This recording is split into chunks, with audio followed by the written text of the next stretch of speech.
बिस्मिल्लाहिर्रहमानिर्रहीम अस्सलाम वालेकुम। मैं असदुल्ला खान हूँ। पाकिस्तान की सियासत में बहुत कुछ चल रहा है और वो चीज़ें हम आपके साथ शेयर करते हैं, लेकिन साथ ही साथ मेरी कोशिश ये है कि जो डिस्ट्रिक्ट्स हैं, पाकिस्तान तहरीक इंसाफ की जो टिकटें हैं, हल्के हैं, उसको साथ साथ ज़रूर डिस्कस करते चले जाएं। इसका फ़ायदा ये होगा कि जैसे ही फाइनली इलेक्शन अनाउंस होंगे और जैसे ही दूसरे पार्टीज के टिकट्स हमारे सामने आएंगे तो फिर एक चूंकि पार्टी के टिकट्स को हम जो है वो कवर कर चुके होंगे, तो जैसे ही हमारे सामने फिर मुकाबले आएंगे सूरत हाल में वाज़ेह हो जाएगी, फिर हम आसानी से हल्कों को समझ पाएंगे। इसलिए मैं कोशिश कर रहा हूं कि चूंकि एक पार्टी ने अपने टिकट्स दे दिए हैं तो वहां पर किसी हद तक सूरत हाल वाज़ेह हुई है। तो अब हम जरा उनको साथ साथ कोशिश करूंगा कि दिन में एक वीडियोस तो कम से कम एक डिस्ट्रिक्ट की डाल दिया करूं, जो डिस्ट्रिक्ट हमारे बाकी बचे हैं तो उन पर हम जो है वो साथ साथ बात करते चले जाएं। तो इसीलिए आज मैंने नारोवाल को सेलेक्ट किया है। नारोवाल की जरा बात कर लेते हैं। नारोवाल के पांच सीटें, इनफैक्ट नारोवाल की जो एमपी की सीटें हैं, और पिछली मरतबा नून लीग ने नारोवाल को तकरीबन क्लीन स्वीप किया था, यानी पाकिस्तान तहरीक इंसाफ ना एमएनए की कोई सीट जीत सकी थी ना एमपी की कोई सीट जीत सकी थी, लेकिन एक आज़ाद रुकन एमपी मुंतखब होकर पाकिस्तान तहरीक इंसाफ में जरूर चला गया था। तो यूं नारोवाल से एक सीट पाकिस्तान तहरीक इंसाफ के पास आ तो गई थी, लेकिन पीटीए के टिकट पर नारोवाल से कोई नहीं जीता था। तो इस मरतबा क्या पीटीए यहां से सीटें निकाल सकती है? जिन लोगों को टिकट दिए हैं उनकी जरा सूरत हाल पर एक नजर डाल लेते हैं कि वहां पर क्या पोजीशन है। देखिए, नारोवाल PP46 से शुरू हो रहा है और PP46 जो है ये जफरवाल का जो इलाका है वो इस हल्के में शामिल है। अब PP46 से टिकट मिला है पीर सैयद सईदुल हसन साहब को। पीर सैयद सईदुल हसन साहब जो हैं ये पिछली मरतबा आज़ाद हैसियत में लड़े थे और आज जीत गए थे, और आज आज़ाद हैसियत में लड़के जीत के ये पाकिस्तान तहरीक इंसाफ में शामिल हो गए थे और इनको इस मरतबा पीटीए ने टिकट दे दिया है। अच्छा, अब अगर यहां पर पीर सैयद सईदुल हसन साहब ना होते पीटीआई में, तो फिर यहां से टिकट मिलना था इरफान आबिद साहब को, जो यहाँ से टिकट मांग रहे थे। और इनका काफ़ी अच्छा, यहाँ पर इरफान आबिद साहब की काफ़ी वर्किंग भी है। ये भी अच्छे उम्मीदवार हैं, उतने अच्छे नहीं या उतने स्ट्रांग नहीं जितने सईदुल हसन साहब हैं, लेकिन बहरहाल फिर भी ये अच्छे उम्मीदवार थे पाकिस्तान तहरीक इंसाफ के। लेकिन इन दोनों की मौजूदगी में अगर यानी एक तरफ सईदुल हसन साहब हो और एक तरफ इरफान आबिद हो, तो जाहिर है जो टिकट है वो सईदुल हसन साहब को ही देगी पाकिस्तान तहरीक इंसाफ के। वो एक मजबूत कैंडिडेट है, आज़ाद जीते थे, इसका मतलब उनका जाती वोट बैंक भी है, और ये सज्जादा नशीन है पीर ऑफ मरोड़ा शरीफ के। तो ये 2003 में भी जीते थे और वजीर मजहबी उमूर और औकाफ का इनके पास कलमदान था, और ये 2018 और 23 में फिर जीत गए और आज़ाद हैसियत में जीते। तो अब ये दिलचस्प सूरत हाल यहाँ पर यूं पैदा हुई कि ये जो इरफान आबिद साहब हैं, जिनके बारे में मैं आपको बता रहा हूं कि इनको भी टिकट, अगर सईदुल हसन साहब ना होते तो इनको यहां पर मिलता, लेकिन चूंकि इनकी भी अपनी पोजीशन भी अच्छी थी पार्टी में, तो फिर पार्टी ने सोचा कि यहां से तो हमने सईदुल हसन साहब को दे दिया है, तो इरफान आबिद का क्या करें। तो इरफान आबिद को जाके इन्होंने टिकट दे दिया PP40 में, और फिर इनसे भी टिकट वापस लेना पड़ा। वो मैं जब PP50 में पहुंचूंगा तो फिर मैं आपके साथ उसकी बाकी की स्टोरी शेयर करूंगा। अभी मैंने आपको सिर्फ यह बता दिया कि इरफान आबिद को यहां से उठाकर PP50 में डाल दिया गया कि चलो आप वहां से लड़ लो, यहां से आपका चांस नहीं बना, आपको हम चांस दूसरे हल्के से दे देते हैं, लेकिन फिर वहां से भी वापस लेना पड़ा। तो वो मैं आगे जाके बताता हूं। तो PP46 हो गया जी, पीर सैयद सईदुल हसन, सज्जादा नशीन पीर ऑफ मरोड़ा शरीफ, और 2 दफा MPA, और यहां से इनको टिकट मिला और तगड़ी ये सीट है, और ये काफी हद तक इम्कान है कि सईदुल हसन साहब ये सीट निकाल लेंगे। उसके बाद आ जाइए PP47 में, यहां से अरसलान हफीज को टिकट दिया गया। अरसलान हफीज का ताल्लुक ISF के साथ है। अच्छे यंग उम्मीदवार हैं, बहुत एक्टिव हैं, यंग बंदे हैं, काफी इन्होंने काम किया है और काफी भागदौड़ करते रहे हैं। लेकिन इनके साथ और ये शकरगढ़ का इलाका है, शकरगढ़ में, वो मैंने जफरवाल बताया था पिछली सीट, ये शकरगढ़ की है। लेकिन अरसलान हफीज साहब के साथ मसला क्या है? इनके साथ मसला यह है कि इनका मुकाबला पड़ गया मौलाना गयासुद्दीन साहब के साथ, जो नून लीग के बहुत ही तगड़े उम्मीदवार हैं। तो अरसलान हफीज बुरे नहीं हैं उम्मीदवार के तौर पे, लेकिन गयासुद्दीन ज्यादा तगड़े मालूम होते हैं। तो इसलिए Arsalan Hafeez I am not sure कि सीट निकाल पाए या नहीं, लेकिन बहरहाल ISF के साथ हैं, एनर्जेटिक हैं, यंग हैं और काफ़ी मेहनत करते हैं। तो देखें कि कैसा टफ टाइम देते हैं मौलाना गयासुद्दीन को या नहीं देते। अच्छा, PP48 में अगर आप आ जाएं तो PP48 में यहां से टिकट मिला है चौधरी तारिक अनीस साहब को।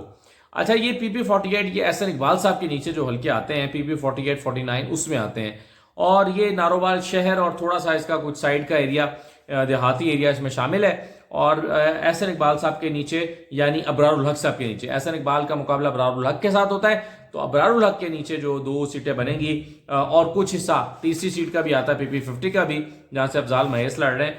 तो बहरहाल चौधरी तारिक अनीस को यहां से PP48 में टिकट दिया गया है। ये पाकिस्तान पीपल्स पार्टी के दौर में विफाकी वजीर रहे हैं, विफाकी वजीर पीपल्स पार्टी के दौर हुकूमत में। और ये MNA जाहिर है विफाकी वजीर रहे हैं तो MNA भी रहे हैं। और इनका मुकाबला पिछली मरतबा जो है वो ये पिछली मरतबा MNA का इलेक्शन उन्होंने लड़ा था और इनका मुकाबला था महनाज अकबर साहबा के साथ, दानियाल अजीज की जो अहलियां हैं। और ये उनसे तारिक अनीस साहब जो हैं वो महनाज अकबर से हार गए थे। और जब ये 2018 में इनसे हारे हैं महनाज अकबर साहब से, तो इस मरतबा ये नीचे वाली सीट पे आ गए, PP की सीट पे। और यहाँ पर जो है वो जो है, अच्छा ये मैं आपको बता दूं हल्के यहाँ तब्दील हुए जो है इस मरतबा ये जो सीट है ये एहसन इकबाल साहब के नीचे आ गई है। और जो चौधरी तारिक अनीस साहब हैं पिछली मरतबा इनका हल्का जो है वो दूसरा था। तो बहरहाल ये यहाँ से इलेक्शन लड़ रहे हैं और इनको टिकट मिल गया है PP48 का। अब आ जाइए PP49 में। PP49 जो है ये सज्जाद महेश हैं। और पिछली मरतबा जो ये उनके साथ अबरारुल हक साहब के साथ मिलकर इलेक्शन लड़े थे, मैं खुद जब गया था यहाँ पर इस हल्के को कवर करने के लिए तो मेरी इनसे मुलाकात हुई थी। सज्जाद महेश साहब से डेरा इन्होंने काफ़ी आबाद रखा हुआ था और इन्होंने सिर्फ इनको टिकट मिला था, पिछली मरतबा ये नए नए आए थे PTI में, टिकट मिले हुए इनको 20-25 दिन हुए थे। 25 दिन में उन्होंने अपनी कैंपेन बनाई थी और काफ़ी वर्किंग की थी। उस वक्त हमें ये लग रहा था, हमारा ये एनालिसिस था कि ये सीट सज्जाद महेश जीत जाएंगे, अबरारुल हक हार जाएंगे। और मुझे याद है मैंने सज्जाद महेश से पूछा था कि भाई साहब नीचे वाली सीट जो है आपकी तो काफ़ी बेहतर पोजीशन लग रही है लेकिन ऊपर वाली सीट पे मसला है। तो उन्होंने कहा कि ऊपर वाली सीट भी क्लियर हो जाएगी, हम 4-5 दिन में अपनी सीट क्लियर कर लेंगे ऊपर वाली, उस पर हमारी वर्किंग जारी है।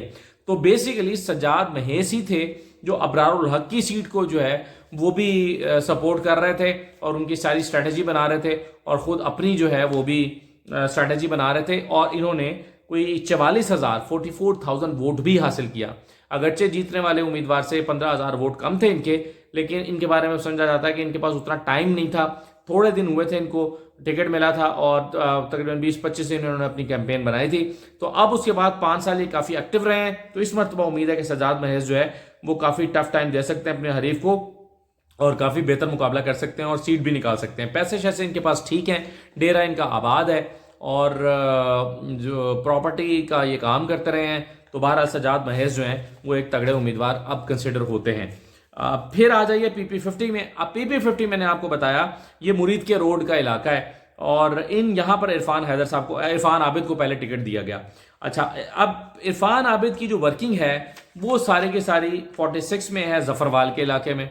अब चूंकि जफरवाल के इलाके में इनको टिकट नहीं मिल सकता था तो इनको एडजस्ट करने के लिए उठा के टिकट दे दिया गया PP50 का, मुरीद के रोड पे जाके लड़ लें। लेकिन बाद में PTI ने इसको एनालाइज किया कि ये जो हल्का है यहाँ पर इनकी जिनी इरफान आबिद वैसे तो अच्छे आदमी हैं, अच्छे उम्मीदवार हैं, लेकिन इनकी यहाँ पर कोई इस हल्के में चलने वाली नहीं है क्योंकि इस हल्के के लिए अननोन है, इस हल्के के लिए ये एलियन है और यहाँ पर ये स्ट्रेंजर हैं। तो यहाँ पर इनको वोट नहीं मिलेगा और ये हार जाएंगे।